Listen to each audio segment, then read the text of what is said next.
Good morning and welcome to this newest edition of The Dialogue. My name is Sima Polo, and every Saturday we sit to look at issues of national importance. We dissect them and put those issues into context. Welcome.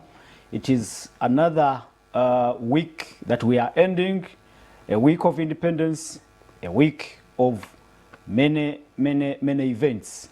And it is tomorrow when Uganda and Ugandans will be celebrating the 60th independence anniversary. And that's one issue we'll be putting into context this morning. Welcome to the program. And of course, a very eventful week we've had. We also had teachers celebrating their International Day in Uganda. The celebrations were are held here in Uganda amid concerns of the disparities in teachers' remunerations and other pertinent issues. We also had in this particular week also cases of insecurity popping up. Some reports indicated that several people were attacked, especially on highways in Kampala, Entebbe Expressway and the Northern Bypass by goons, smashing their cars with bricks and all those issues around security, a matter of concern. And we call upon those who are in charge also to take charge of the situation. But we cannot fail to look at the matter that popped up again this week. There was an apology from President Yoweri Museveni apologizing to Kenyans over the comments that were made by the former commander of the land forces, General Muhoozi Kainerugaba, which implied that the Ugandan army had plans to invade Kenya. General Muhoozi Kainerugaba, through over his Twitter platform, made comments implying that he and his army, it would take them only 2 weeks to capture the capital of Kenya, Nairobi. And then he added that if he were the former president of Kenya, Uhuru Kenyatta, he wouldn't have let go of presidency after the 2 terms stipulated in the Kenyan constitution. He would have pushed at least for another term. Well, those are the issues probably we'll be putting into context, because the comments ruffled feathers here and across the borders and almost sparked a diplomatic row between Uganda and Kenya. What I can note is that the High Commission of Uganda in Kenya was summoned over these particular comments to explain what circumstances were around those comments. And the Ministry of Foreign Affairs issued a statement disowning the comments and clarifying that that could not be the position of the government, because government cannot use social media to communicate, to make such an important communication. But again, we'll be probing those comments and connect them with a mini reshuffle that was made by the commander-in-chief in the army, top brass, the commander of land forces, Lieutenant General, now General Muhoozi Kainerugaba, was dropped and replaced by Lieutenant Colonel now, Kayanja Muhanga. Do these two correlate? That will be part of our discussion. And then we'll be also asking, what next after General Muhoozi has been dropped and all the hullabaloo around his intentions and aspirations to take over the presidency from his father, Yoweri Kaguta Museveni? That will be the biggest part of our discussion this morning. And I wish at this point to welcome Dr. Gerard Werihe Wanzala, And Dr. Gerard Werihe is the head of research and civic engagement at Africa Leadership Institute, an NGO that does oversight on parliament and other government bodies. Thank you so much for coming. Welcome to the dialogue.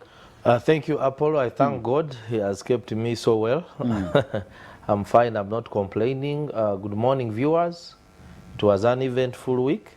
A lot of things happening, and we are lucky that we're able to see them and have a chance to deliberate on them. So I particularly say hello to my people of Namisindwa, Bubulo County East, and also there's a gentleman I found in Semuto.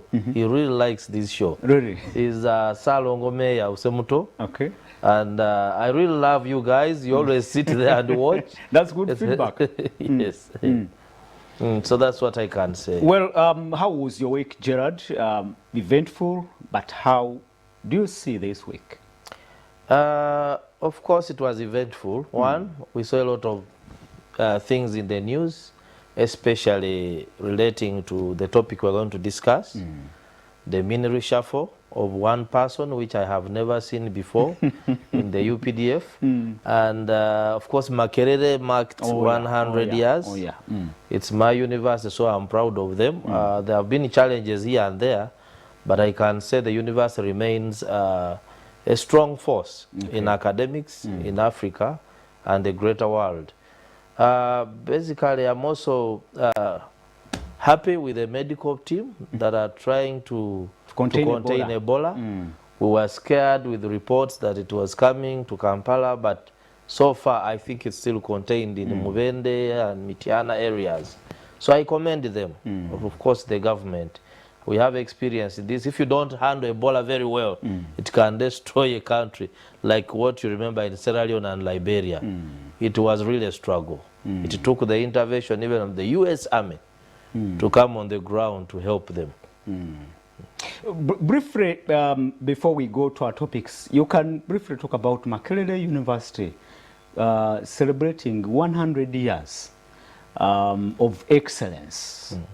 Is it really excellence? Does that excellence translate into the development and the human capital in this country?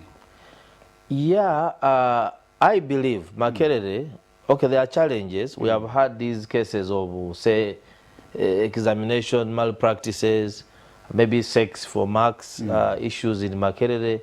But if I compare with so many institutions of higher learning in Uganda, Makerere is still the best. True. Because as you know, I'm also an academic. I've been in some of these private universities. Which kind of university do you get? No library, no maybe research center, there's nothing. But a building is there called a university. But if you go to Makerere, most of these training aspects are there.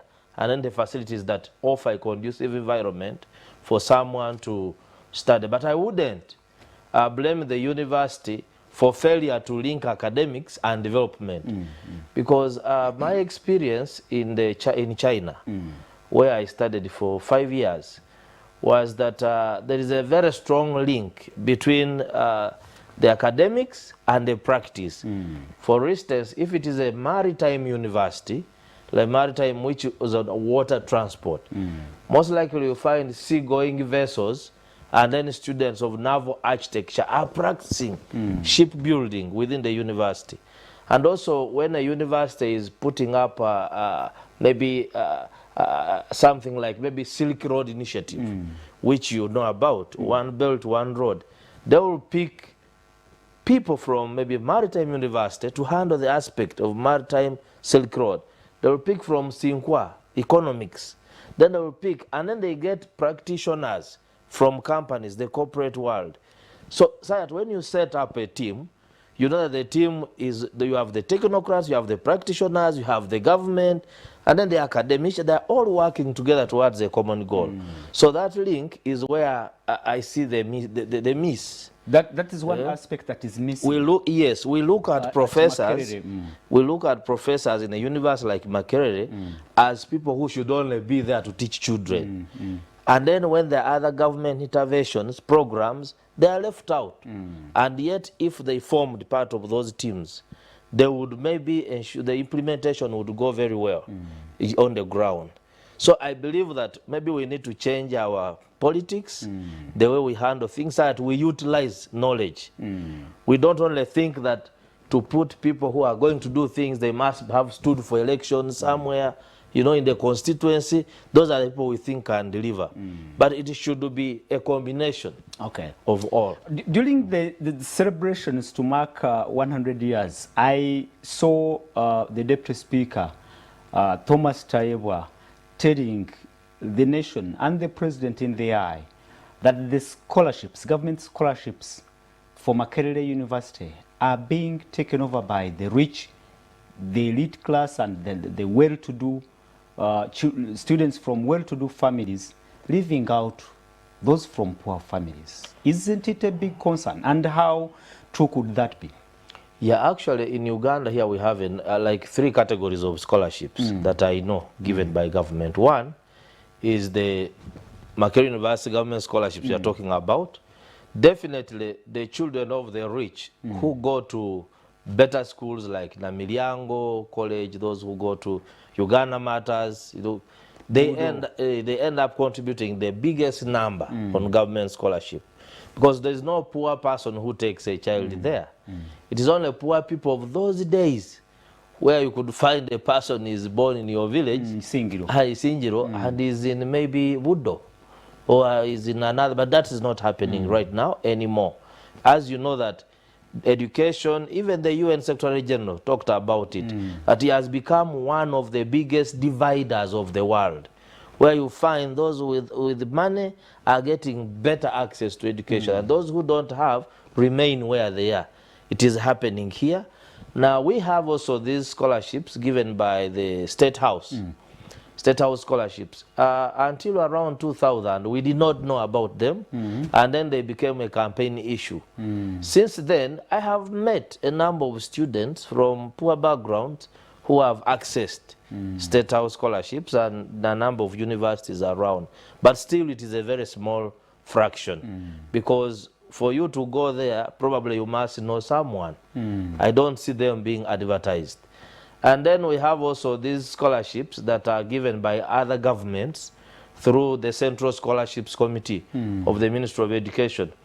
I was lucky. I benefited from them, but you find that there are very few. Some embassies retain more in their embassies than the big people send their children there. Then you find that maybe only 5 scholarships are advertised at the Ministry of Education. So which is really, which causes a lot of inequality in accessing. So Makerere, what you have said is true. Most of the students who are benefiting from government scholarships are, but government understood this and tried to create the district quota system. But because of poor performance, like in districts, say Karamoja, sometimes some districts, even the quota system, are not even able to get a student or two to go and benefit. So their quota goes to another district. So I think we need to address the primary education, the gaps in primary education and secondary education. And then maybe this can make other poor districts competitive. Kalangala, Damayingo, where name them. Well, I think that I thought that was another matter of concern, and we go straight to our main topic, taking stock of the 60 years of independence of Uganda, and usually every year this discussion pops up. We look at the gains, the challenges, the failures, especially on the side of the post-independence leadership, how we have managed our affairs after the British left us in 1962. But here we are, 60 years. Is it Uhuru yet? That is the big question we'll be asking. But again, I must tell you that the national celebrations will be held at Kololo Independence Grounds tomorrow. The head of the president and the commander-in-chief, Yoweri Museveni, is expected to be the chief guest on the day, and again, only 800 invited guests will attend that particular function. relating to the challenges of Ebola and COVID-19. Many Ugandans will have to watch and follow the proceedings on TV and radios, and that's probably what we can do. And Gerard, 60 years of independence. What can you pick straight from the 60 years of independence? First, let me congratulate Ugandans, the leadership of the country and the citizens upon making it 60. If it was a child who was born 60 years ago, we are talking about an old man. But since it's a country, I hear people say we are too young, we are too young, we are too young. But at least a baby should be walking in this period. Well, I will categorize the periods because pre-independence, you know that this society was divided, very highly divided. One, the colonialists applied a divide and rule kind of strategy to manage the country, whereby the South, which is mostly Bantu, Baganda, Basoga, Nyankole, Bagisu, others, these were production areas engaged in agriculture, and also a few were trained to prepare them to join the civil service. And then we saw that the North, that is the Luo, Hamites, and were largely recruited into prisons, army, and police to ensure that they check the South in case of riots. And this really divided society. And after independence, it manifested into our body politics of the country, where some people felt marginalized by the armed forces from another region. So this killed what we could say nationalism and patriotism. And then you saw the conflict later resulting into abolition of kingdoms. But this abolition of kingdoms, of course, did not only happen here in Uganda. You saw King Idris in South Africa, where they were toppled. Even the chiefs in Tanzania here, you know, they were made powerless. But it was part of the process because there was a struggle between keeping the tradition or adopting to a modern state. It was also a phase in development. But what I really see, we also know that the Indian community, the Asian community, was dominating the business. Yeah, true. So during these 60 years, we have seen a process where business, for instance, has been also Africanized. That if you go downtown today, of course we have the Chinese there, Indians, Pakistanis, but there is a significant number of black people who are in town, who are doing business, which was not the case. Also, the fact that we are in charge politically of our own affairs. Uganda became a republic in 1967, and then we have all the leaders actually Ugandan born. So I think for me that is a plus. If you look at the economy, of course it was very small by then. Right now, briefly, Gerard, Dr. Gerard. Yes. Did you say we, the indigenous people, are in charge of our affairs? Yeah, I mean political affairs here. We are. Don't we run elections ourselves? Be they political, be they economical or social, of course, are we in charge of our affairs? There are other factors that may influence or that influence. For instance, if you are looking at how government calls them investors, who bring in large capital, many of them are not Ugandans. Why? Because we have not built a critical entrepreneur base to be able to do very big business that can employ so many. So we keep on asking people from out. And then also, of course, we are still dependent on aid. Yes. The economy has grown. There's no question about that. That is the big question. If we are still dependent on aid, almost 50% or more than 50% of the education budget is funded by Americans or foreigners. Yeah, that is where I was coming to. I started with some visible positives, that the fact is that the size of the economy has expanded. There's no question about that. There is evidence. But the problem is that because also of the rapid rise in the population over the time, the distribution of this economy there is still a problem. And then also the needs that we need as a country to address. I was debating with a friend recently. He's so happy with that we are soon launching the satellites in the orbit. Of course, he's excited about things around technology. But I told him that for us to guarantee stability and well-being of the country, there are certain basics we first need to address. Issues of energy. You know that access to electricity is less than 30%. And actually within that 30%, majority of them are relying on solar. Small solar for lighting only, and radio, things like that. Infrastructure. This government has increased the tarmac roads up to about 6,000 kilometers in the country. But you see that when it rains, almost all roads in the countryside are washed away within no time. So there's still a gap. There's some progress, but there's still a gap where we need to address these things. We have talked about education. We increased school enrollment. Many children go to school.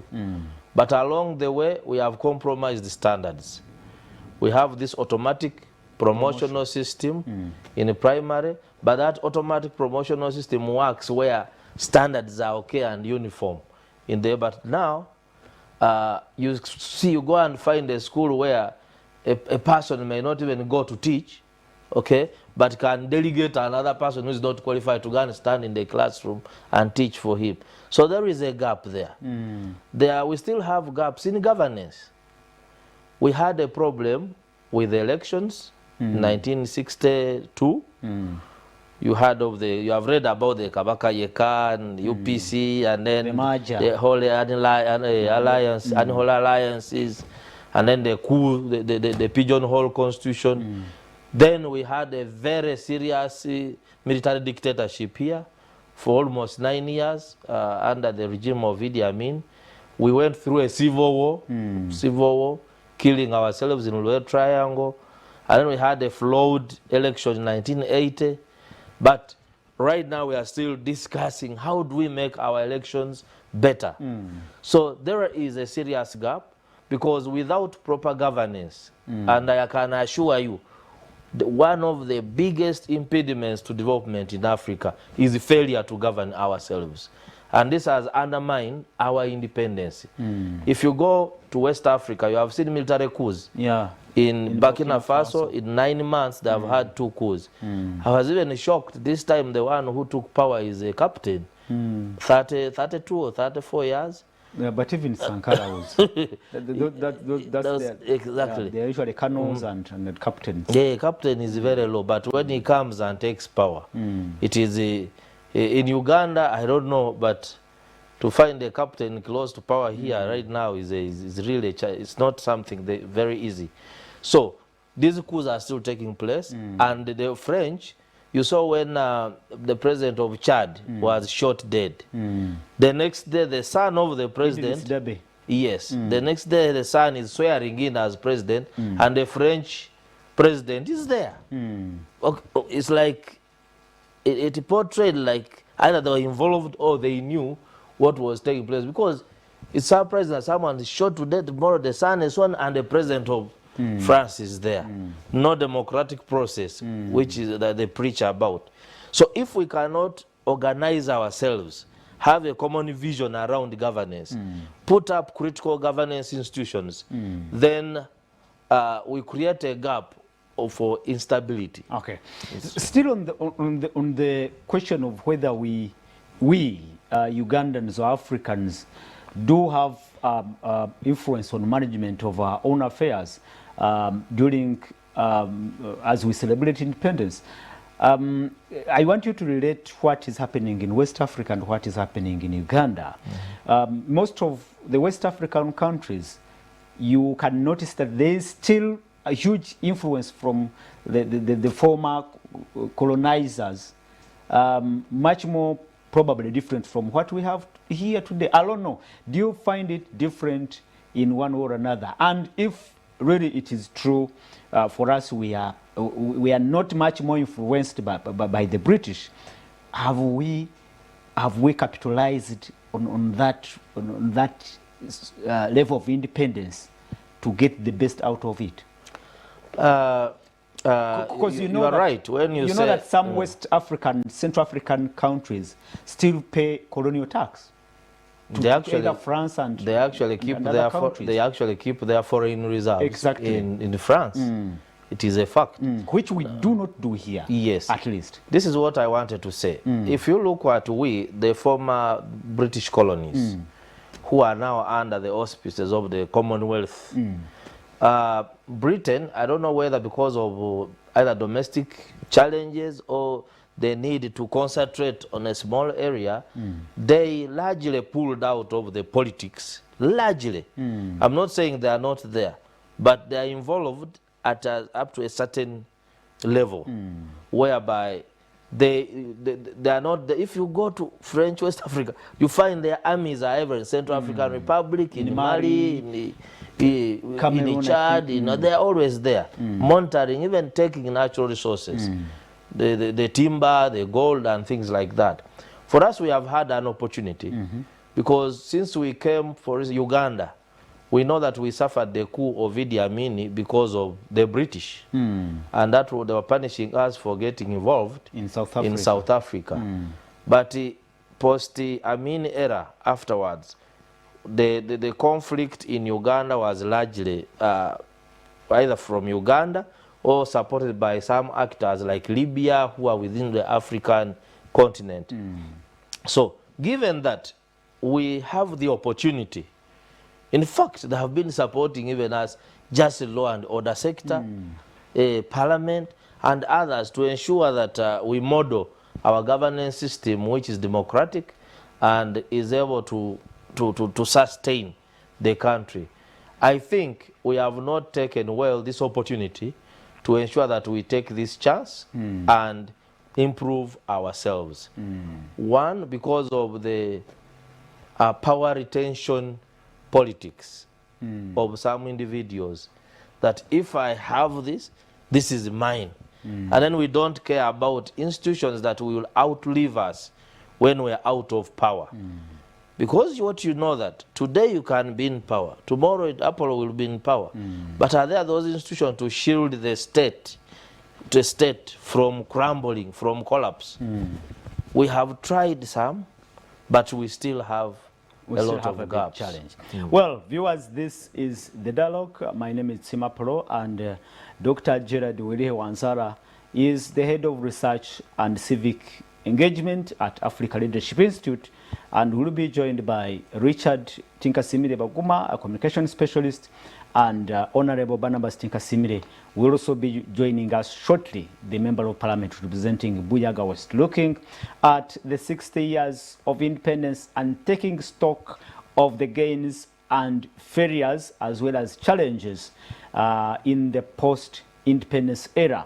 Have we really achieved the Uhuru our great-grandfathers dreamed of, or we are still wandering in the wilderness?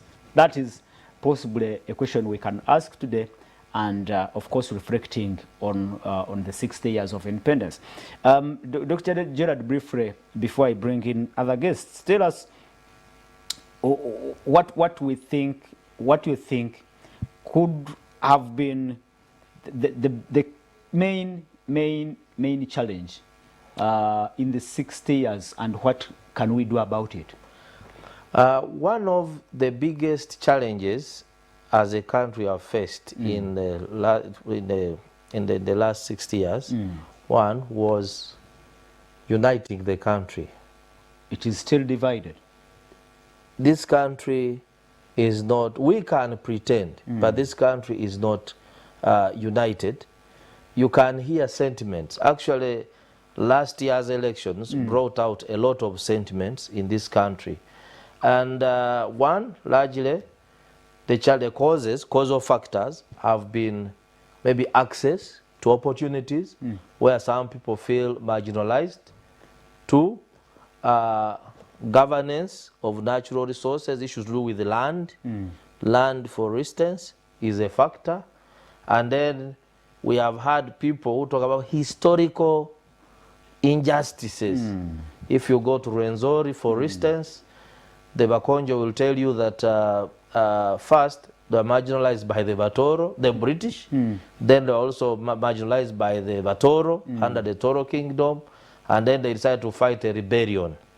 So when they, under the policy of new kings, and they were able to get a king, Mumbere, and then I think others thought it was an opportunity to portray tribal chauvinism, even attempts either to join with their colleagues in Congo, we don't know.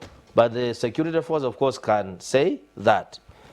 So there is anger in that society. In Buganda, Central Region. In Central Region, Bunyoro, you know, and Buganda. Bunyoro was really devastated by colonialism.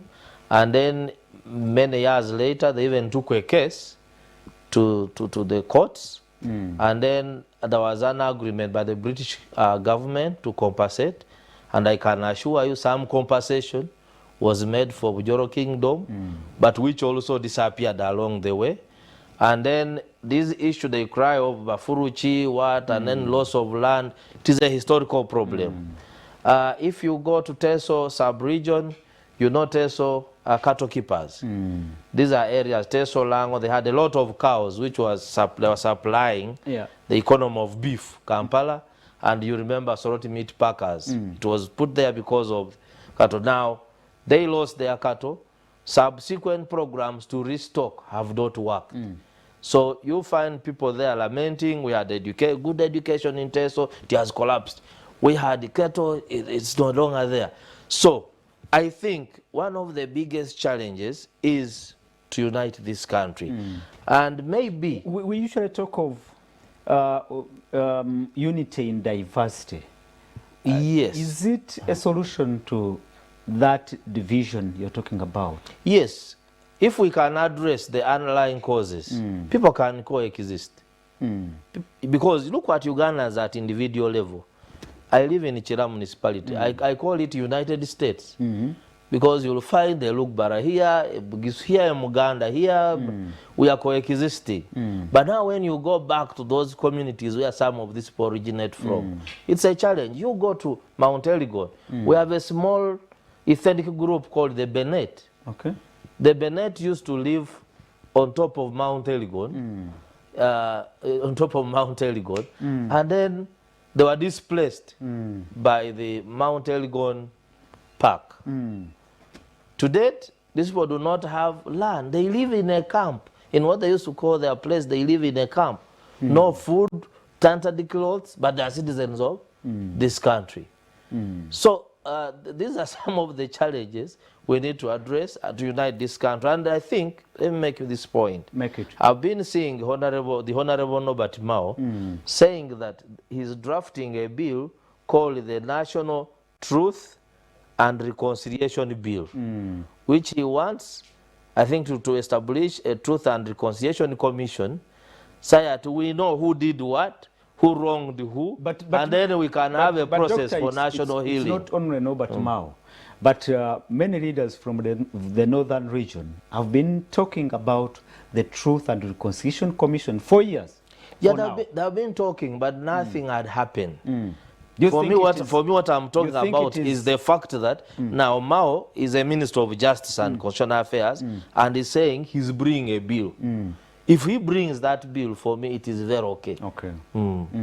Because we need a national healing process. Okay. We cannot continue sweeping things under the carpet. Is it what Ugandans have been calling dialogue, calling for dialogue? Is it that process? And, yeah. And if it is true that dialogue can help unite the country, why hasn't it worked? No, if it is backed by a law, guided by the law, discussed, and then a commission established, then you will know that the sitting government is serious about it. Because sometimes you may have dialogues that are not unstructured, where the behaviors of the parties is not regulated or guided by anything. So, but if such a process is created, a bill is created, and then we know who is going to participate in this process, of course, it must be all-inclusive. Traditional leaders, religious leaders, politicians, civil society, and everybody else. Then it can be a serious kind of dialogue. But for me, having a truth and reconciliation bill that Mr. Robert Mao is talking about, I think it will be a positive step. So it is a country divided, but the people and the leadership are not seem not to be much more concerned about uniting this country. Yeah, you know, Apollo, power and its people. Power can corrupt, and like you know, that saying is true. Power corrupts, and power can corrupt absolutely. Whereby when you are in a certain office, you may forget where you came from, just because you have a convoy, you have people who are guarding you. You are like right now, we are talking about the issue of security. Are people really concerned? Thugs are just moving, thugs are just having a, thugs are having a, I can call it Christmas. Yesterday I was passing around Nambol, around 10 p.m. A woman in the car, surrounded by motorcycles, being robbed, beaten, everything, in the middle of the road. And as you know, the UPDF engineering brigade is working on the wall, on the Nambole wall. Actually, they are inside there. But thieves are robbing outside, outside the stadium. As if they are saying, let's do it next to these ones and we see. There is a mother, a sister-in-law of my friend from Tororo. She's a young lawyer working with insurance. She came from work, bought stuff in the supermarket around Namugongo. She gets out waiting for a boda. A brick, someone hit her a brick. She died, left a very young family. So thugs have taken over. So this, what I'm trying to explain is that sometimes when you are up, you have personalized your own security, you are protected by maybe the army, the police, you have a wall fence. You may not know what society is facing until that problem catches up with you. So the issue of national unity is a very important issue that we need to have. Well, viewers, I think it's a patent matter there. Uniting the country and talking about unity in diversity and not giving it momentum, not bringing out or putting into place the system to nurture it, to strengthen it, and it's still a big challenge. We're talking about the 60 years of independence for Uganda, and of course taking stock of the gains and failures during the 60 years of independence. We told you the national celebrations will be held tomorrow at Kololo Independence Grounds. We have been told that all the East African heads of state will attend the function, and only invited guests will attend that particular event at Kololo tomorrow. And we know that around this time, it is when these matters must come out, must be discussed, and possibly we get to know where we went wrong and what to do and put right. I'll at this particular moment introduce Richard Baguma Tinkasimire, not his usual behavior, coming late, but he has a reason for that. Welcome to the show. No, he's learning Richard. Bad behavior from his namesake. Thank you very much. Thank you very much. Always a pleasure to be here on Saturday morning. God is great. God is faithful. And God is all powerful. Good. That is why we can make it. I must apologize to you, apologize to my colleague and to the viewers. Two reasons. Let me give my excuses. Okay. One is what Dr. Wanzara has just been talking about, the personalization of security. Really? So when I was on the bypass, we were stopped, the road was closed, because somebody with personalized security had to pass. So you have to wait. It's a privilege, possibly. Yeah, well, I mean, I would love to have personalized security as well. I would have to, it would be better for me to have generalized security. Okay. So that I feel secure wherever I am. But now that that is not working, I don't mind having personalized security too. Okay. So that was one of the reasons, the personalized security. So you close off the road, we wait. Ordinary motors. Oh, yeah. Of course. It's understandable. That's and then the second one is because you and your team have been promising me to get coffee for us in the morning. It's raining in Kampala for the viewers who may not know, and it's quite cold. Yeah. I had to make a stopover and buy coffee. Okay. So please keep your promises. These promises, don't promise hot air. All right. Like Uganda at 60. Well, let's go straight, Richard, to the 60 years of independence for Uganda. And I will ask you to pick one key gain possibly we have made in the 60 years. I think if we didn't have independence, I don't think I would be seated here. Okay. I think it would probably be a Muzungu. Or at worst a Muyindi seated here. So if you want one key, I am in this seat. Okay. And you two are. You two? And that is, it would be shallow for anyone to think I am talking about me. Oh, yeah. Oh, yeah. No, I am talking about us being in these seats. Where we are the ones making comments, where we are the ones making laws, where we are the ones leading or misleading our own country, where we are the ones in classes teaching and head teachers, where we are the ones on Kampala Road manning the businesses, where we mismanage them or not, where we are the ones managing directors of. That's what I'm talking about. Are we completely in charge of our affairs, No. of the affairs of our country? No. How? Then are we independent? Poor people, whether you are an individual or you are a nation, you cannot be completely in charge because you are just poor. That's simple. It's a case of poverty. Absolutely. There's no question about it. There are many drivers of poverty. It's a case of poverty. You are poor, you can't be in charge of yourself. How? You're poverty. Is it of our own making? Partly and partly not. Yeah, and you see, there are several things for me. The first one is for us to compare ourselves. We are 60 years old. Yeah. But for me, it's 60 years young.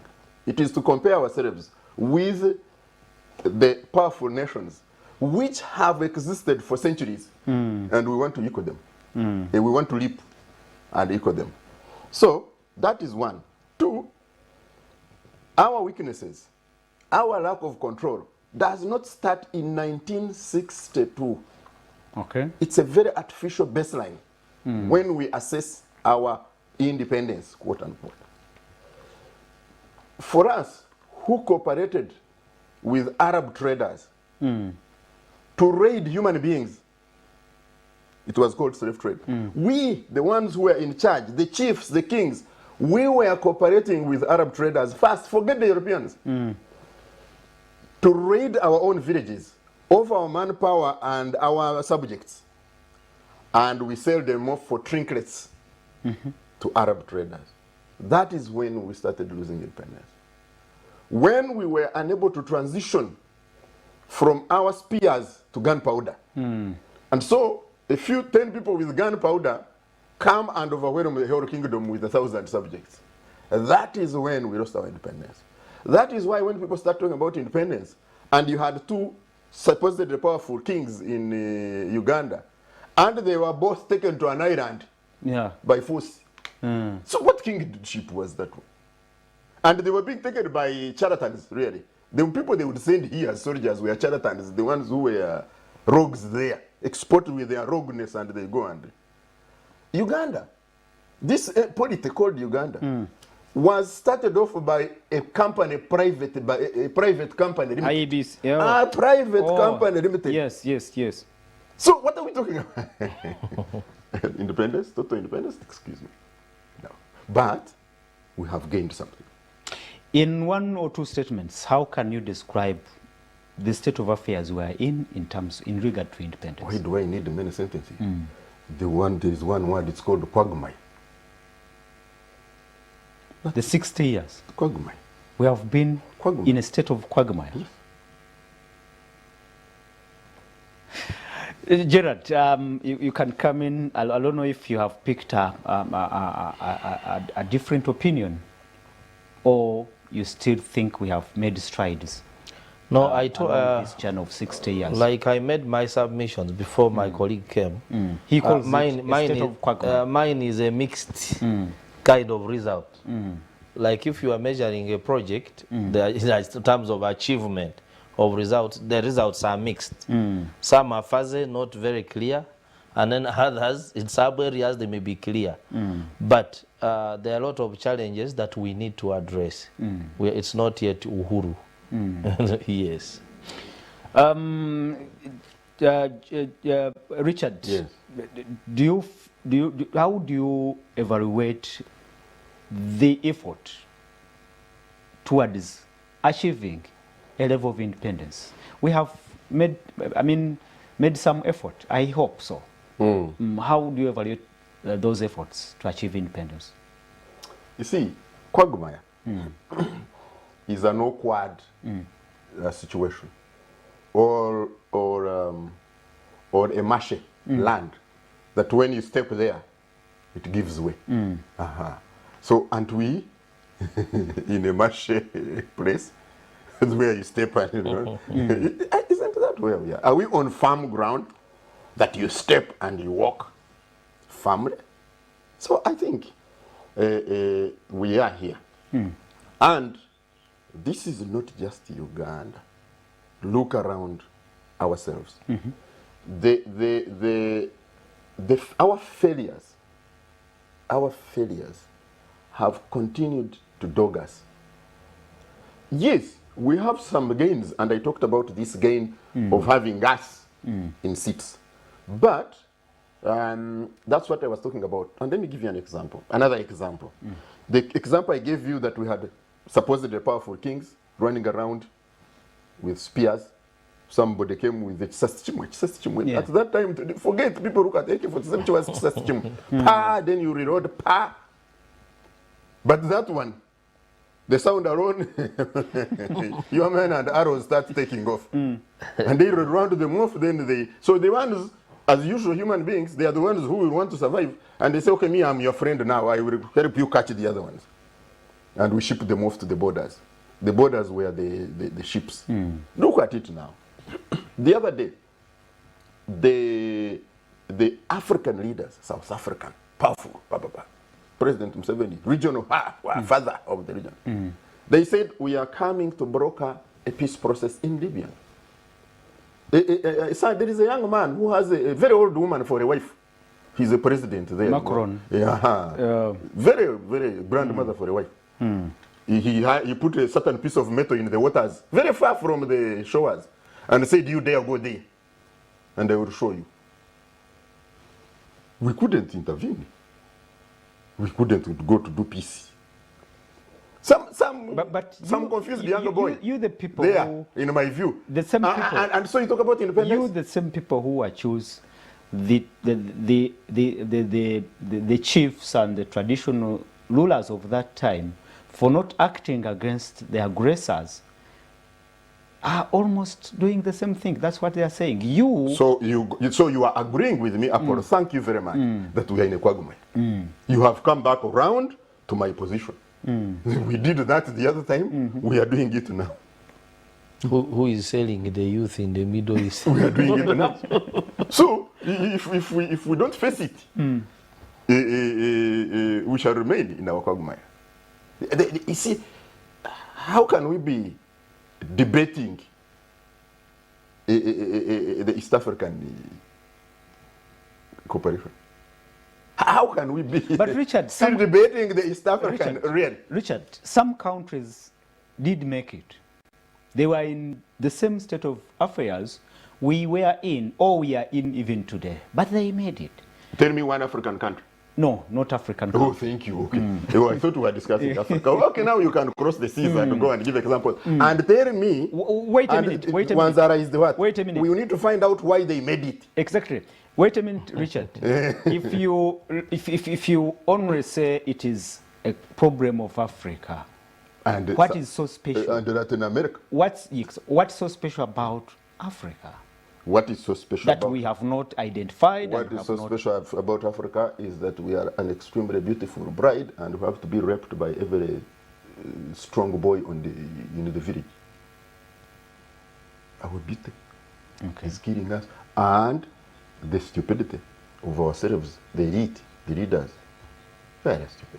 We are. I am one Richard, of them. Am I not? From your submissions, looks like you imply that possibly there isn't a reason why we should be celebrating. Oh yeah, I told you here I am seated here. That's a celebration. I don't want to celebrate. So we have I don't want to celebrate mediocrity.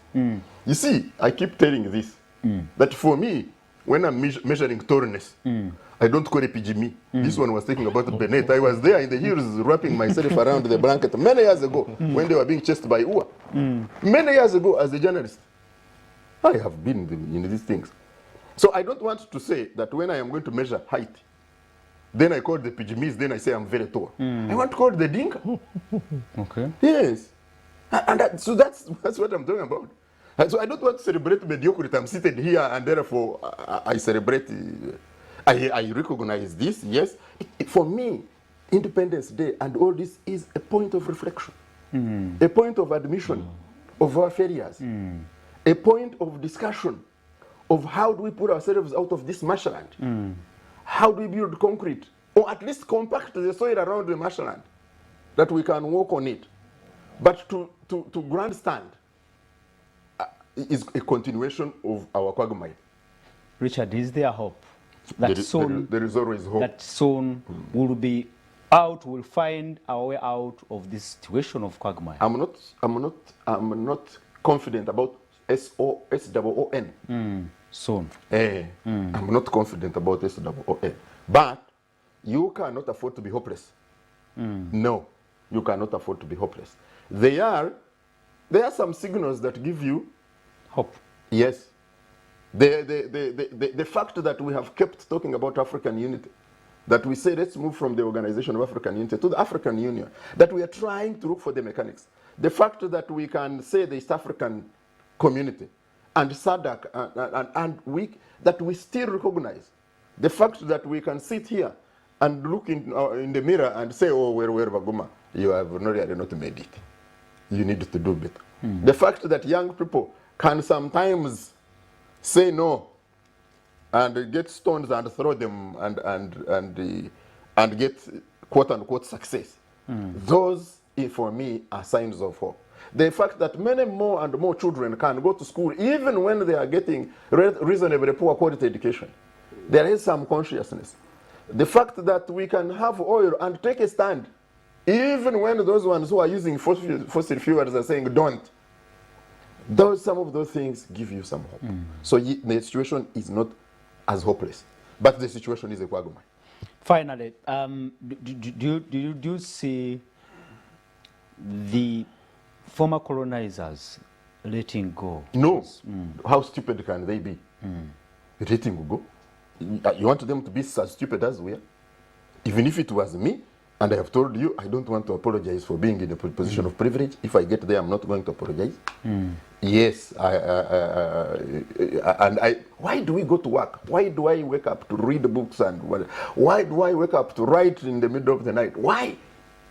Because I want to, if I can't get into the position of privilege, at least my offspring should.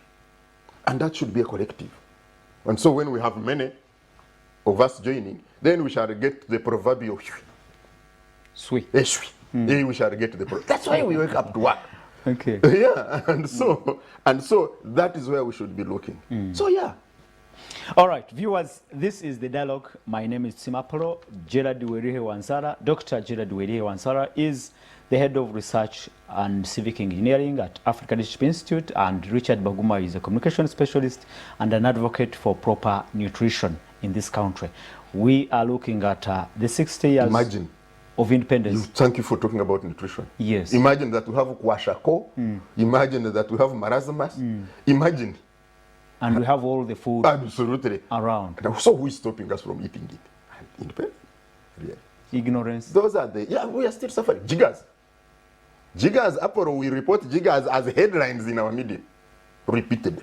I remember Milton Obote and his government talking about 3: ignorance, poverty, and disease as their learning points for. I don't know where those are. Transforming.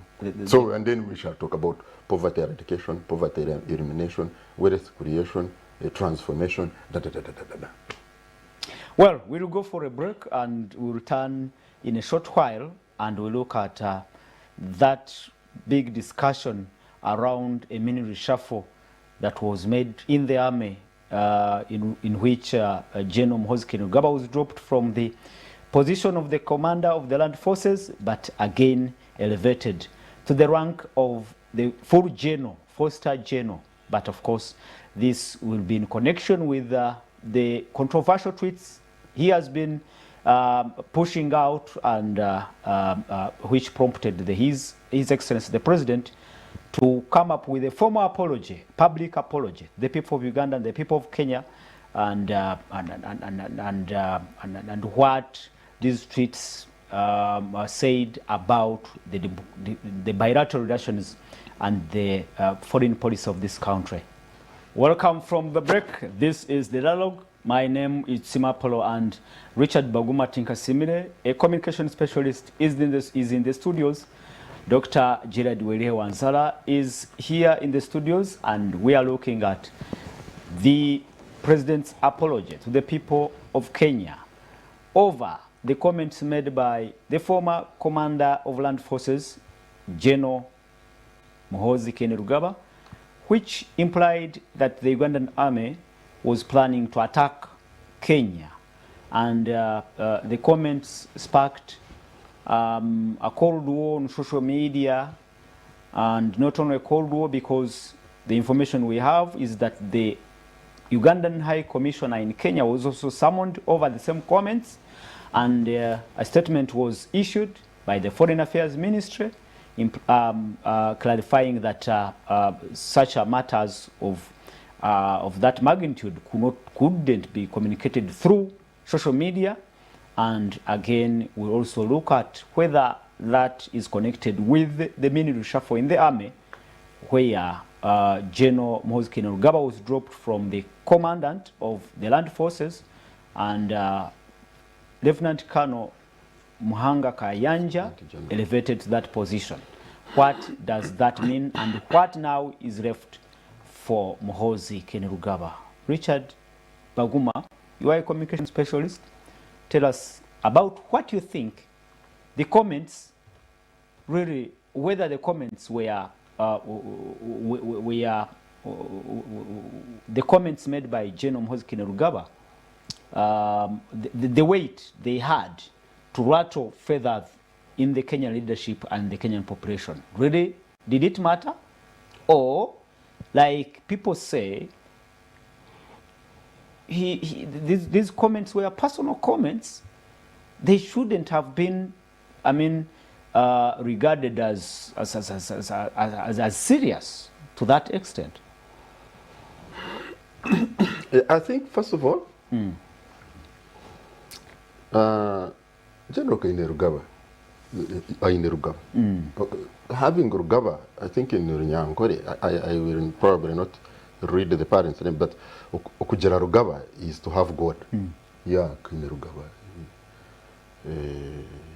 I think this gentleman has God. General Muhoozi Kainerugaba has God. Yeah, Kainerugaba. Hey. Like his name? Yeah, like his name. Because you see, for you to make a joke, and that joke helps your father and your commander-in-chief to do what he for me, what he wanted to do. What he anyway wanted to do. Are you talking about the reshuffle? No, I'm talking about the promotion. Oh, okay, the promotion. Yes. Yeah, okay. I'm absolutely convinced that it was just a matter of time that Muhoozi Kainerugaba was going to be a general. Okay. Yeah. In my mind, I had no doubt. I compare that with the late Gaddafi incident. Oh, when he came here and promoted General Muhoozi. Yes. Then to major, I think. Oh, yeah. And he was a lieutenant and was supposed to jump a rank, and there was all these things. And the military commissions and whatever board, promotions board said, okay, now I think he jumped him 2 ranks, and then they said, no, let's go the next rank. So I think for me, if I would be happy to also kujiraruga, to be in a position where I do a comment and I get promoted. I really wouldn't worry about that. I would go thank my God. So, and to also give the commander-in-chief and your father the opportunity to do what he had wanted to do, because probably he would be delaying, he would be timing, but now this came. And you needed to see his apology. Of course, it's difficult to say that. It must have been difficult to say the apology. It's a bit of a climb down for the Sabarwani, Sabagabe, the father of the region, you know, and Nyarwino, everything.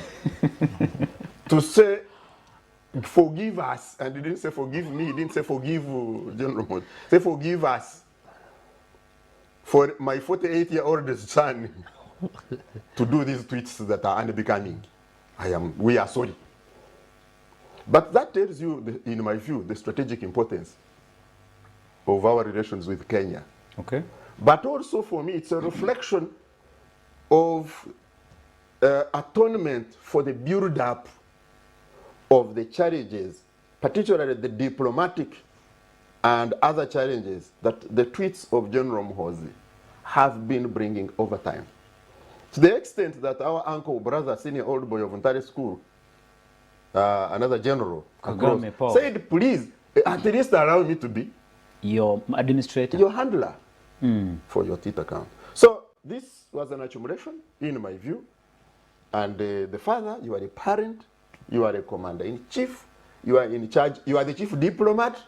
At the end of it, you are the chief army person, and you have this 48-year-old son who has done many other good things according to the letter, but also has messed up this. So we are sorry.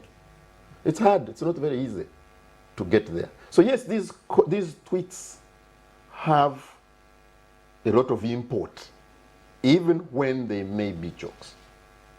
They have a lot of import. But the tweets, some of them said, I have had a very good conversation with my father, and an announcement is coming. So couldn't have been a surprise. No. To him.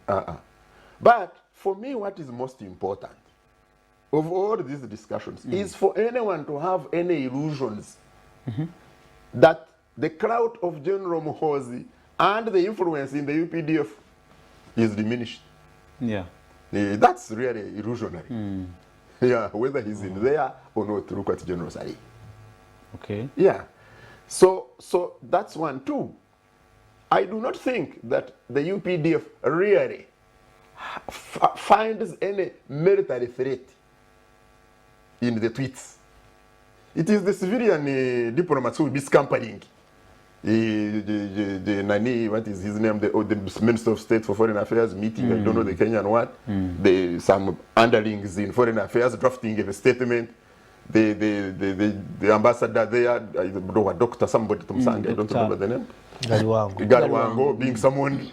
All those underlings can go and sweep and clean up. But that in itself, Richard, isn't it taking toll on many government officials? What were they doing? What was keeping them busy? For personal sentiments, attracting and requiring some people to come and clean the mess. No. Now, wait a minute. Where you should be worrying. Even now, the head of state coming to clean the mess. Yeah, so where you should be worrying is if the people in DR Congo go on the street and quarrel as a result of the tweet. If the people in Ethiopia do quarrel, but it happened as in a Ethiopia. result of the tweet. If the people in Kenya do quarrel as a result of the tweet, then you really have to eventually the say, Kenyans quarreled you will have to say on sorry. social media. Because that is not a threat really to the UPDF. that is a threat to us. Okay. The everyday The ordinary people. folk. The guys who trade with these countries, who go there. The diplomats who are there, like you have talked about, who come around. The guys, the children who study from there. This is where you can have targeting. Even if here we remain fighting, Shuja will continue, and you know what? These operations. But they should be concerned. They are. They should be I concerned. am sure they are. Because of the image. Yeah. Yeah, it is the image. This is because of the image. But that direct military threat, no, I do not think that one exists. So the threat, Apollo, is not to the military. Image damage, you go and clean up. Even the prince, the crown prince of the one who slaughtered Kasoji and did Mchomo out of him. He's here flying around and meeting royalty and going to marry the queen. And this is when you go back and clean. The challenge is you and me who are on the street in Nairobi hustling and what. People will beat you up. And you'll be ridiculed. Hey. You'll be... Yeah, and people will be looking at you as an enemy. And so I think that is important to think about. That when you are in a position that he is, you are not just a commander. Yeah, true. No, you are also the heir apparent to the throne. I mean, that's critical. That you have to think through what you type and send. But I must also commend him for his ability to thrust himself in the limelight.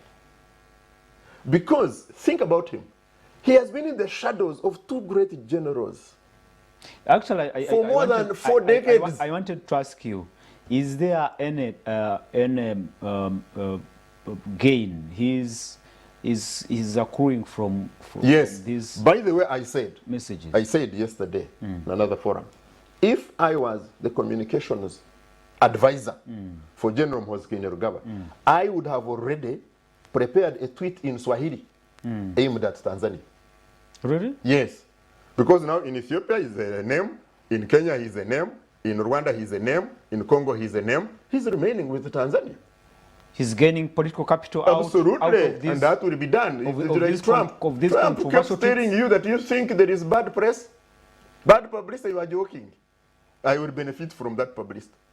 So he's putting out himself there, and I can tell you, now that you reach general, you can easily retire. And this, you go to Namsingwa, by the way, General Mhozi can go to Namsingwa and stand and beat Wanza. Yeah, true. And come with very many votes.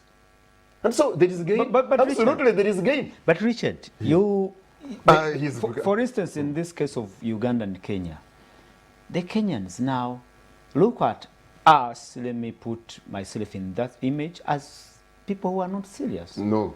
But wait. So that's your problem. Okay. So you mean now when I go to Kenya, I will not transact?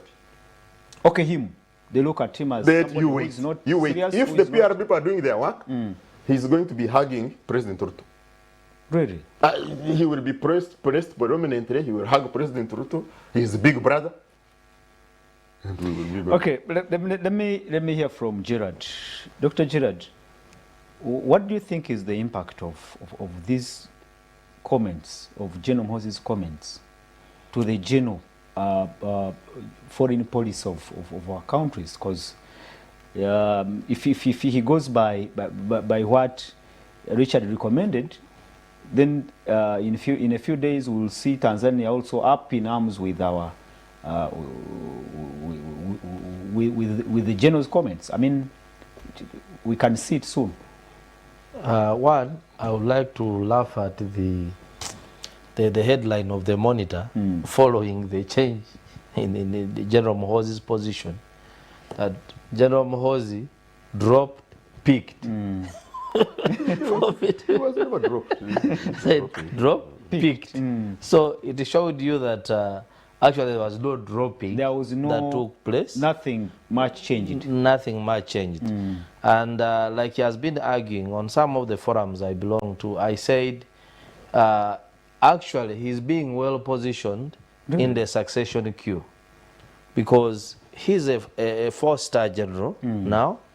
And he's a presidential advisor. Senior. If you are appointed a presidential advisor, actually you can even do senior politics. Senior presidential advisor for special operations. It's not just an advisor. Yes.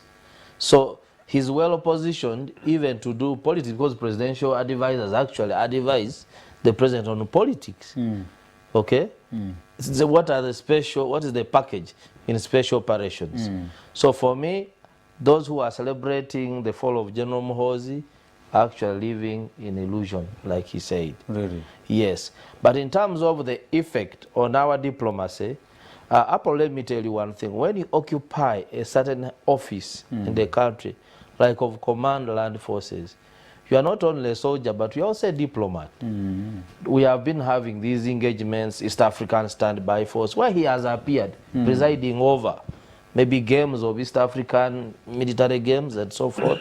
So you have to rate the effect of what you are going to put out there. And also, you as a person or the country may not suffer militarily, because lately we have not seen any serious issue between Uganda and Kenya. Like it used to be one time. President Moi and President Museveni had a serious conflict over the Ugandan rebels of Foba who were living in Kenya. So at that time, the president of Uganda was really seriously against the state of Kenya for harboring the rebels who are destabilizing Uganda. But of recent, and especially with the President Ruto in charge, who is very close to our president, I did not see a threat.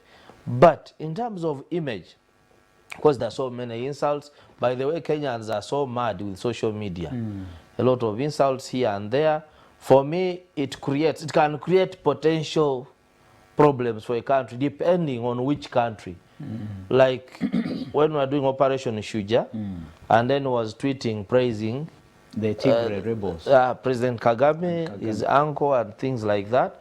And then we said the Congolese parliament erupt because they were thinking Kigali was sponsored, was destabilizing Congo, and they are being praised by the Command Land Forces of Uganda. And yet what I knew that Uganda, President Tshisekedi and President Museveni had an agreement on the operation against ADF. So sometimes it can really change the dynamics of, say, conflict, and then you end up having problems. The same with the, say, Russia. Yeah. Right now we know that the war is not going very well for Russia, and President Museveni, though criticizes what he calls neo-colonialists, the West, but he has worked very closely with them, and I can assure you that most of the development support for this country comes from the Western countries, not Russia. So he has managed to play them, China, Russia, balance, and then while continuing to stay in power. So if you are a potential president, like I would call General Muhoozi, because there's no question about that he is in the queue, and he is very strong in the queue. There's no question about that. So I would mind about what I tweet, for instance, in relation to this conflict. So do you disagree with Baguma's assertion that possibly General Muhoozi Kainerugaba is accruing political capital from his behavior? I totally, and domestically here, from the time he started tweeting, then organizing birthdays, I can assure you the name Muhoozi is everywhere, in each household in this country. There are those who used to take him for granted and say, he cannot manage, he cannot. But now they're beginning to say, maybe he can be president. The fact is that those tweets, those birthdays have propelled in the mind. He's being discussed on all social media platforms around the country. That is a gain. But it damages our diplomatic relations. But it will be short-lived. I don't think it will be. I don't think he's so much that daft that he tweets without knowing. I think some of them is just throwing a stone in the beehive, and then you see a reaction. So that name, since he started what other people call it controversies, has propelled him. People now know him. They know even the face. Before they did not know his face. Now they go, he gets more followers on Twitter, on Facebook. Many of them know him now, millions of them. They even know now how he looks like. But Baguma finally, well, it could be helping him gain political capital. But couldn't there be any other way to do it? No, no. You see, when you are in the shadow of two extremely dominant generals, who are those generals? How do you break out? To? General Yoweri Museveni and General Karibu Kandwa now. Oh, Salim. How does he break out? Okay. I used to say that I felt very sorry for this guy. You can't walk on the street naked. No, you can't walk on the street as a young boy. Okay. You have all these plain clothes and everybody's controlling your life. Everyone. Now the people on Twitter want to control your life. The people on Facebook, very useless, some of them, they can't control themselves. So how do you break out? You must stretch. You create a controversy. You must stretch your wings and break the cage and get out. And sometimes when you get out, we are human. You may fly with abandon. But for me, his level of training, his level of exposure, and the mentorship he has had, I think he's a force to contend with. And it is very, I think, unclever to be dismissive. Really? About him. So yes, he's making mistakes. There's no question about it. Mistakes? These are mistakes. Certainly.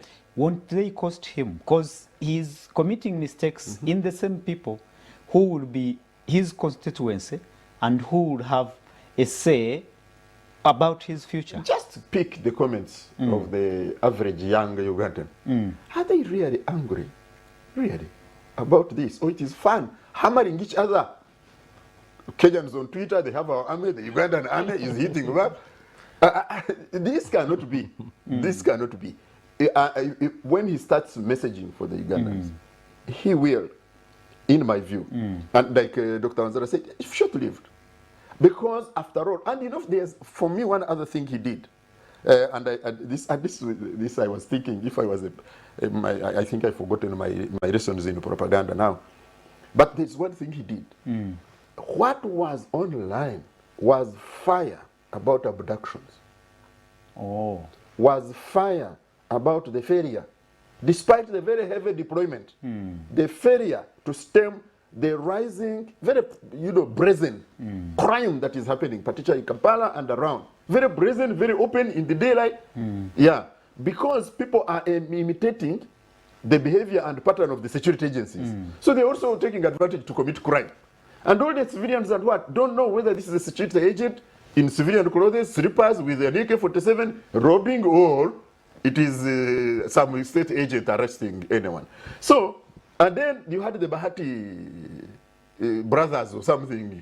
These were dominating the online discussion. So he managed to create a distraction. Oh, he was very successful in doing that. So you say there are no gains? Of course, there were gains. Dr. Gerard, I don't know, because Richard said the tweets, the tweets and then the army shake-up. No, it was no shake-up. This shake-up is a misuse of the phrase. Okay. 2 officers were changed. Okay, it's a mini reshuffle. And we said one was not really dropped. No. Okay. So the mini reshuffle. Okay. The other one who was really obviously a commander nearby, it was just moved the step. So shake up. Okay. He says the removal and the elevation of Muhoozi to the rank of general, the highest rank in the army, was a blessing in disguise on the side of the appointing authority, possibly who was waiting for an opportunity to do what he did. Do you agree? Because some people think that possibly President Museveni was appeasing the young general. Yeah, of course, many of them would say... Some actually think it was a trade-off. In that discussion they had in the morning before an announcement was made, that he said, okay, if you're dropping me from this position, then give me the highest rank. Were they there? That is what some sections of the public still think. But some people say, of course, he was dropped from direct military command, commander land forces, and then elevated as a soft landing. Actually, they call it Soft landing. Yes, but for someone who is actually aspiring to take over the political leadership of this country, I can say it was a very soft one. A very soft landing. To put him in a better place to be able to do what he wants to do. So that one is and then for him he said he has God. Okay? He's lucky. Who else in this country has risen in that period of time to general? From a second lieutenant to general. And who else has an opportunity to sit with his father and discuss his transfer? Okay. So I think he's a very blessed person. But do you agree that that General Muhoozi, that General Museveni, like he said, that General Museveni was looking for that opportunity and it, boom. Yes, it is possible, because if you look at the explanation the president gave, you know, it was soft but very impactful. He said, I know he has made mistakes, but there are so many other good things he has done in this country. So I think it was a perfect opportunity, because there are those in the UPDF who are saying, are we going to sit with babies as generals? Referring to maybe 48-year-old man, 49 as a baby. He's mature now. Yes, so this situation has been able to create an opportunity for the president to do what he did. Some opposition members, like the leader of opposition, Honorable Martha Simpuga, the Lord Mayor Elias Lukwago, and many others, think that General Kainerugaba should have been reprimanded, should have been demoted for the tweets, the controversial tweets he made. I think they are talking of an ideal situation where a president of the day is also not the son of that commander land forces. But if you look at the president's explanation, it is fatherly. It is purely father, son. My son has misbehaved here, but he's not a bad boy. Okay, really? He's not a bad boy. So those who are talking that, I think it is a wishful thinking, which was not going to happen. And I also say, if they were in charge in President Museveni's situation, probably they could have done the same. Because blood is thicker than water. We have seen these things. You have seen at a lower level ministries where people bring their husbands and then give them jobs, or relatives from the village where they come from, and influence and increase their salaries. How about if someone is tempted with the power of being a president of the country? There is high temptation they would do the same. So in the ideal, he would have been tried, because UPDF has a code of conduct. Yes, code of conduct. The UPDF Act. You're supposed to be non-partisan. The communication must be from the official UPDF channels, and then you're not supposed to talk about diplomatic issues unless you are maybe appointed to that position. So definitely there were some case offenses, but the rest is history. Finally, do you also think, okay, I think you made your point on that. The soft landing possibly will help him, what you call the soft landing, will help him propel his ambitions, if at all he has those ambitions. I can assure Ugandans that let them watch the space. Things are going to move very, very fast. They will be shocked. Baguma. And those who are undermining General Muhoozi, they will get a shock of their lives. We are operating in, we are not operating in the ideal, when actually it should be the reverse. I mean, the opposite. Let's take the what institution can I use? Let's take a church, a Pentecostal church, very born again, fire, amen, and praise the Lord. And the child of the senior pastor does some transgressions. do you, and I'm not expecting you to answer this, do you see them being banished from the church? They will pray for them. Yeah, they will counsel them. They will probably give them some position of responsibility somewhere. They will. That's one. Dr. Wanzara says we have seen, if somebody is appointed prime minister, the first people who get jobs in their offices are the daughters and the daughters-in-law. Yeah. And their pay grade is influenced. Their privileges Enhanced. Enhanced. We have seen that happen. We have seen people in police, their children join police, and they are on the line, the first line of cadet courses, or courses outside the country. We have seen people in civil service. So we have, we have seen this.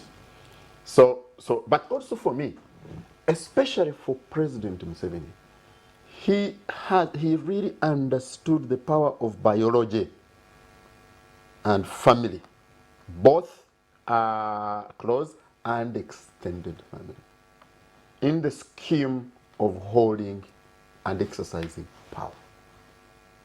I think he has done this. How many cousins does he have in cabinet, in army, in intelligence services? How does one, when they become an in-law, and I'm not saying in-law directly, but also extended family, how do they rise and how do they get a stake in the power play? How do you, brothers or step-brothers, whatever you call them, become very powerful and influential brokers for deals, for businesses, for contracts in the business? So President Museveni has understood the extreme importance of biology, family, in the scheme of getting and holding power. And this even from the Bush days. This can, even before, in the 78, 79 recruitments. This you can see. So this pattern is not new. But very specifically, he has been leaning towards having this avenger. And he has said this was the meaning of the name. And you look at the nomenclature, even of the grandson, is Ruhamia. What is Ruhamia? Is to farm up. Yeah. Yes. Kunyweza. Or kunyweza. Yeah, so you see, this is not accidental, it's not incidental. It's just to be very attuned to opportunities like a tweet storm to then take the next step of your grand scheme of things. And that, for me, you can't take it away from that cleverness, that now astuteness. You affirm the fact that we are dealing, we are handling state matters casually, not not in the ideal way how it should be run. What I think I am affirming is that I'm not idealistic. No, I aspire to the ideal, but I'm not idealistic. I want to be a pragmatist and a realist. That I will not abandon my son or my first cousin because of a single transgression, especially when they have done so many things. You clean the mess, you move on. If, for example, my cousin is my driver and he knocks once, but he has been taking me up and down for 3 years, I will not therefore be punitive and no. And most importantly, if that is the one who defends and does not threaten my interests, why would the other commanders be court-martialed? Exactly. When they speak in the wrong forum. That's why I wanted to ask you. And I am coming there without you asking me. What message does that send now to his contemporaries, to his subordinates? That please, and the army fraternity. Go and do your misdeeds as long as they are not premeditated to threaten my hold on power. Oh. Yes, you can go and do your mischief. You will be punished. In Nyankore we say with the ngaro kubumba bumba. You punish. They say that it's the same in Nyankore. You don't punish your child with what the force. No bumba bumba. Now, it is the same. You can do your transgressions. Kasiriyegwanga. When was this Kasiriyegwanga reprimanded? How many transgressions did he do? But if you are transgressions are premeditated to undermine my hold on power, then you court martialed. Dr. Gerard, what does now all this discussion and no, actually the decision is taken by His Excellency, the Commander-in-Chief, in this sense, the Commander-in-Chief, elevating the general to the son to the rank of the general, the highest rank in the army, when actually a section of citizens think that he should have been reprimanded, when actually, like you've said, his personal comments have triggered a storm and possibly threatened diplomatic and bilateral relations with other countries. What message now does that send to his subordinates and the army fraternity? Of course, it sends a bad message, a wrong message.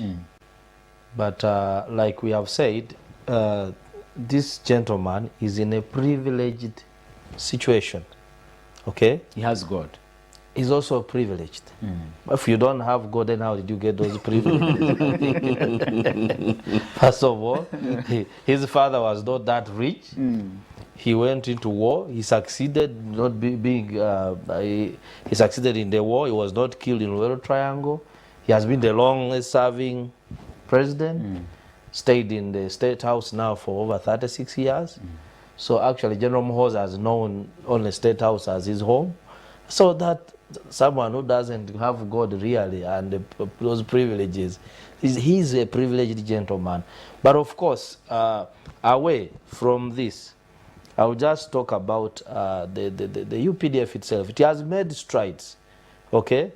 But of course, these challenges of favoritism when it comes to administering discipline are still a challenge. Access to promotional opportunities, still a challenge. Equal access to training. There are sentiments that in 20 years, one to climb that far is also another marvel that we can talk about. Yeah, because I have a cousin in the army. He joined the army in 1997. He has a diploma, a master's, a degree, and so many other trainings. But as I talk, he's a captain. Really? Yeah, he's a captain. He has never gone beyond that. So there are those challenges. He has no discipline record. He has never been detained. Maybe he's not good at absconding duty. Exactly. He's very loyal to the force.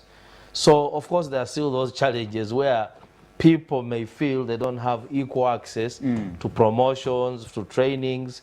So if this could be addressed, also okay.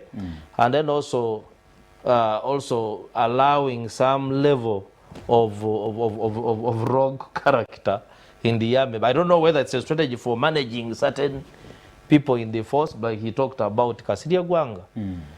People allocated forest land, you farm your trees, then you sustainably use the forest, you sell your timber as you grow more wood.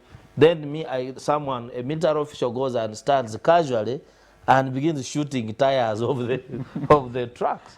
And nothing is done to such a fellow until, of course, he died naturally. So these are some of the challenges that we need to address to fully professionalize our force. Did you, Richard, do you see efforts of managing what Gerard has just said? If at all they are sending, these incidents are sending not good messages to the army. One of those institutions we think has developed to a level of success. Don't you see this same institution getting problems if we do not manage these particular issues appropriately? Yeah, I think it would be deceitful of us not to also agree that some of these contradictions can be counterproductive. Yeah, some of these contradictions can be counterproductive. If you have a general who goes and court has made a decision, they have come to do this or that, and he says, I am arresting you and tearing away all the papers, you know, one of the late generals. Or he comes and says, this is my home, I am closing off this public road, you're not going to pass here. you know, without any planning authority or anybody doing anything. And he closes off the road and he says, you know, or even when Parliament comes and says we are probing the other one, it is me. So we have seen those generals. We have seen the one where you go, you slap, that Dr. Wanzala was talking about, you slap your other uniformed people, you even shoot them. Yeah. And that goes on. So when, and that happens, you have deployments of military people. They would write, the Honorable Tinka Simere the other day was talking about it. And you go and you are destroying the environment. You're really destroying the environment, and yet you publicly are saying things to the contrary. Those contradictions can be counterproductive, but also they will affect some individuals in the force, especially the disciplined ones, the ones who stick to the rules, the ones who think that's really wrong, the ones who feel so much for the image of their force. They have invested so much and they feel this is being undermined. They'll be demoralized. Yes, yes. It can be counterproductive, really. It can create the wrong sentiment. So yes, it must not be ignored. It must be dealt with. But also, if I was a military officer, I think I would also inject some level of realism in my mind that even when all there are special people cases. are equal, there are some who are more equal than others. There may be some not so good things happening. They happen in civil service. They happen in academia. A lot of it actually happens in academia. Even when they are publishing, even when they are publishing, they don't get promoted. For example, he was talking about a captain who has said, we know somebody who is a major now and heading one of the directors in police. I think he had a PhD and I don't know, 2 masters and for a long time he was a private. Yeah, so these cases. One day was promoted from private to major. Yeah, so we know these cases do exist, and structurally, yes, they must be addressed.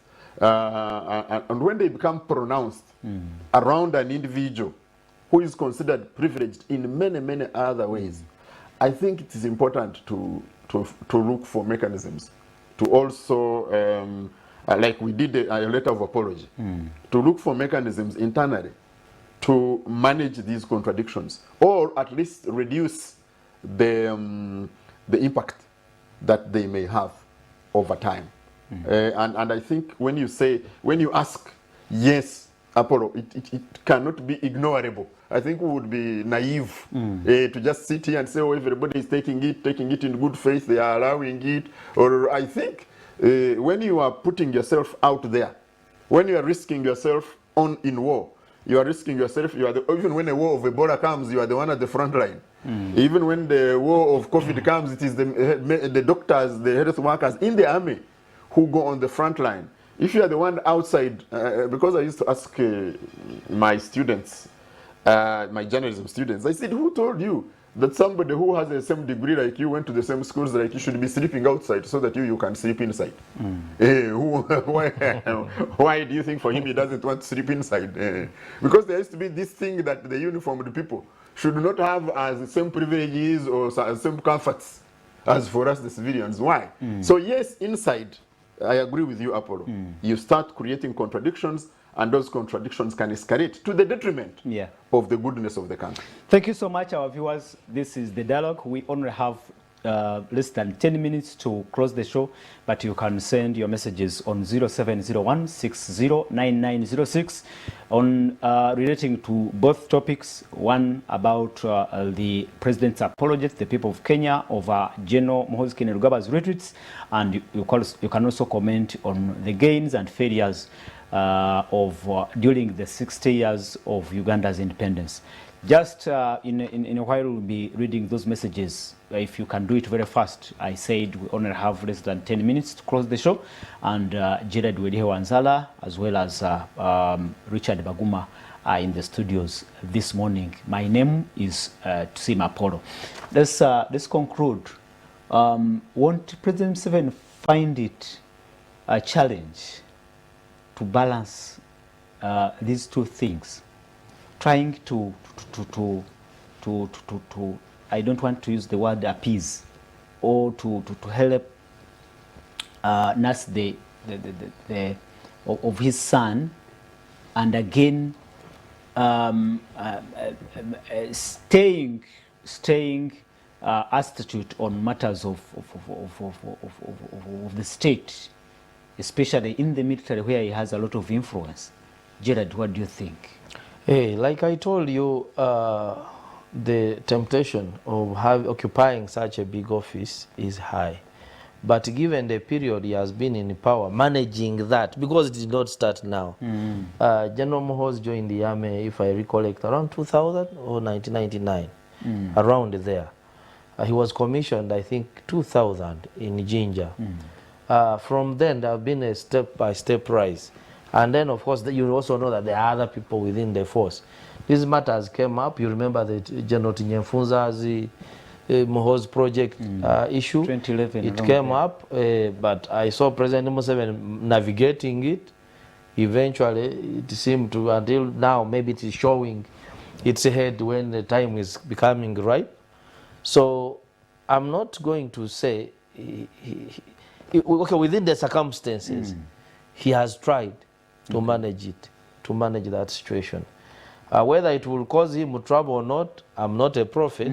I'm not a prophet.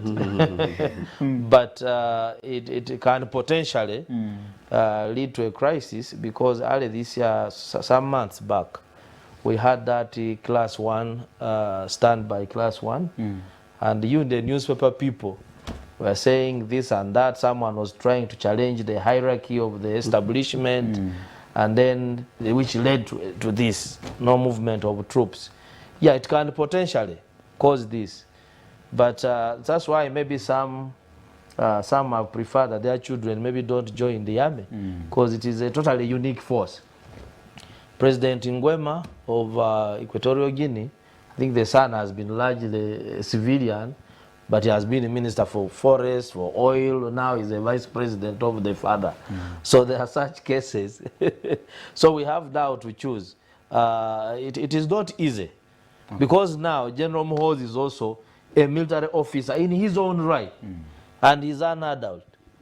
Okay? Maybe he may only want to say, since my dad is around, it's the right time I use this to achieve what I want. Okay. Richard, you think General Museveni has managed it very well? This I think in the circumstances yes, where he finds himself a father who has to come out and defend, and actually at one point favor his family, but again there are other matters of the state that require due diligence and the ideal way of doing things. No, I think General Museveni has been a very great chess grandmaster. If you say political and military chess, really, I think he has been a grandmaster. You can't. Or it will boomerang at one point. You can't take that one away from him. Whatever happens in future, but you see, I think he has been a grandmaster. I don't think we can. He has scored aces. He has hammered opponents. He has very successfully. He has crossed borders. He has held sway with the region and internationally. He has managed to reach out to these contradicting powers, the West and the non-West and China. And really, I'm not sure that we can take that one away from him. History certainly is recording that. Then domestically is also controlling NRM and other political parties. So, I mean, Parliament, the way you want, the constitutional changes that you want, I think really. About the family, and what I tell you, for me, I think one of the things I greatly... you support a system of patronage. I greatly... you see, there are two things. We are winding up. No, yeah, there are you support a system of there are two patronage. things. No, I think he's just being realistic. Okay. That's what I was saying. Okay. That you see, he has used biology excellently in the power play. But he said himself that if he were in that position of privilege, then he would probably do the same. And I said, I mentioned several others. I didn't point to you. I was just being careful not to put you in the corner. But I pointed to you. I said the example of a senior pastor. We have seen bishops and their children. We have seen. We have seen, Apollo, you were probably young, but Dr. Obote's son in this town was known for his motorcycle. I was young. Oite Ojok's son was known in this city.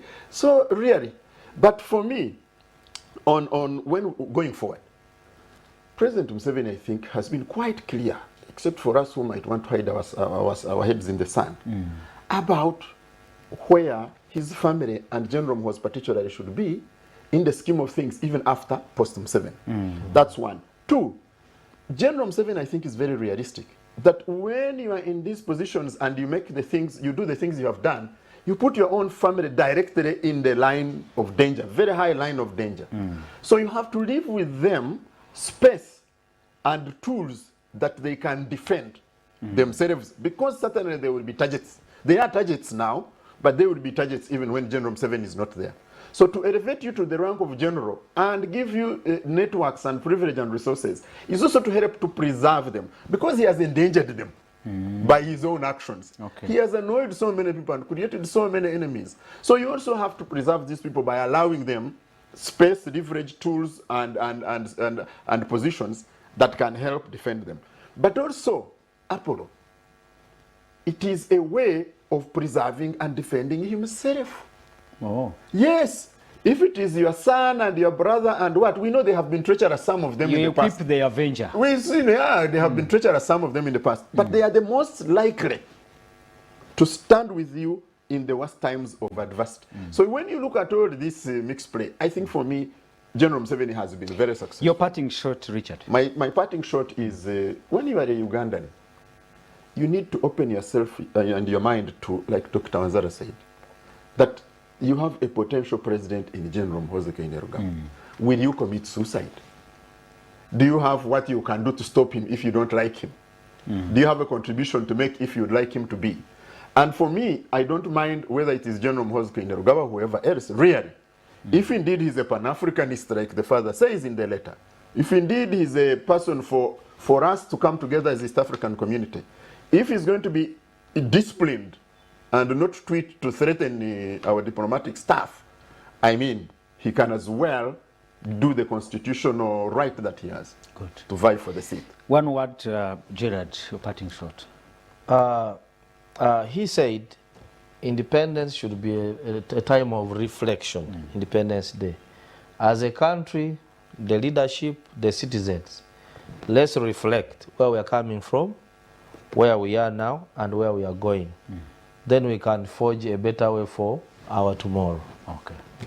Well, that is Dr. Gerard Wanzara, a man from Namisindwa, the head of research and civic engagement at AFRI.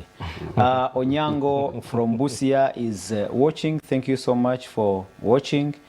Journalist Ibanda Sam Mugabi is also watching, as well as Siraji Rwama is also a journalist, is watching. Really? Thank you so much for being part of our big audience there. Jambo Siraji Rwama. Jambo, our huge audience. I saw him here with a very big hole during campaigns. Well, we are closing the show here. We'll be wishing you a good independence celebrations. We say Happy Independence Uganda, Happy Independence celebrations Ugandans. I wish you a very good afternoon. We come again next Saturday. My name is Prince Apollo. Good afternoon and a good week ahead.